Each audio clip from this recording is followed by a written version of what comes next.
ശക്തമായ മഴയിൽ വൈദ്യുതി നിലച്ചതോടെ കൊല്ലം കുണ്ടറ താലൂക്ക് ആശുപത്രിയുടെ പ്രവർത്തനം അവതാളത്തിലായി. പ്രസവത്തിനായി എത്തുന്ന ഗർഭിണികൾക്ക് പോലും മതിയായ ചികിത്സ നൽകാൻ കഴിയാത്ത സ്ഥിതിയിലാണ് ഇപ്പോൾ ആശുപത്രിയുടെ പ്രവർത്തനം. ഇതോടെ ഗർഭിണികളെ ജില്ലാ ആശുപത്രിയിലേക്ക് മാറ്റിയിരിക്കുകയാണ്. ജനറേറ്റർ പ്രവർത്തിപ്പിക്കാനുള്ള ഡീസൽ വാങ്ങാൻ പണമില്ലെന്നാണ് ആശുപത്രി ജീവനക്കാർ പറയുന്നതെന്ന് രോഗികളുടെ ബന്ധുക്കൾ പറയുന്നു. ഇന്നലെയാണ് പ്രസവത്തിനായി 2 ഗർഭിണികളെ കുണ്ടറ താലൂക്ക് ആശുപത്രിയിൽ എത്തിച്ചത്. പിന്നാലെ മഴ കനത്തതോടെയാണ് ആശുപത്രിയിലെ വൈദ്യുതി തകരാറിലായത്. ഇന്ന് പുലർച്ചെ ഇരുവരെയും ലേബർ റൂമിലേക്ക് മാറ്റുകയും ചെയ്തു. തുടർന്ന് വേദനയുണ്ടാകാനുള്ള മരുന്നും ആശുപത്രിയിൽ നിന്നും നൽകി. പിന്നാലെ രോഗികളെ കൊല്ലം ജില്ലാ ആശുപത്രിയിലേക്ക് മാറ്റുകയാണെന്നും ആശുപത്രിയിൽ വൈദ്യുതിയില്ലെന്നും സൂപ്രണ്ട് ബാബുലാൽ രോഗികളോട് പറഞ്ഞു. ജില്ലാ ആശുപത്രിയിലേക്ക് മാറ്റിയ രോഗികളെ നിലവിൽ അവിടുത്തെ ലേബർ റൂമിലേക്ക് മാറ്റുകയും ചെയ്തു.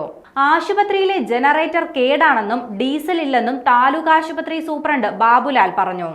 2 പേരെയാണ് ജില്ലാ ആശുപത്രിയിലേക്ക് മാറ്റിയത്. വൈദ്യുതി എപ്പോൾ വരുമെന്ന് അറിയില്ലെന്നും അതുകൊണ്ട് ഒരു മുൻകരുതൽ എന്ന നിലയ്ക്കാണ് ഇവരെ ജില്ലാ ആശുപത്രിയിലേക്ക് മാറ്റിയതെന്നും അദ്ദേഹം വ്യക്തമാക്കി. ഇന്നലെ മുതൽ ആശുപത്രിയിൽ കറണ്ട് ഇല്ലെന്നാണ് രോഗികളുടെ കൂട്ടിരിപ്പുകാർ വ്യക്തമാക്കുന്നത്.